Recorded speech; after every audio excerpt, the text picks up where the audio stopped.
nás púšťali, že poď predo mňa, chcem ho vidieť zozadu. Ja som aj nevedel, že to je Peugeot. To sa nedá porovnať. Splnená hračka. Malý volantík, obrovský displej. Nemusím špekulovať, že čo, kde, ako. Mäkké, príjemné na dotyk. Jednoduché na ovládanie, ozaj. Špičkový krok, pritom si to stále zachováš svoju identitu. Mám trojročnú dceru, chcem tú bezpečnosť, mal som možnosť pustiť volán, upozorní ma, že odchádzam z zadného pruhu. Ja keby mám vybrala telefonovačku. Veľkosť hlavne Batožinova je pre nás dôležitá, keďže máme ešte 2 deti. Posedenie je tam kvalitnejšie. Vzadu je veľa placu, vpredu úplne. Pre 4 ľudí si myslím, že úplne pohodové auto. Vyskúšanie automatu bolo perfektné, pre ženu ideál.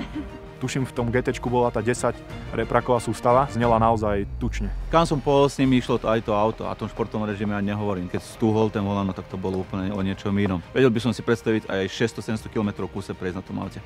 Je to auto, ktoré je aj pre mužov, aj pre ženy. Auto do mesta, do terénu, univerzálne vozidlo.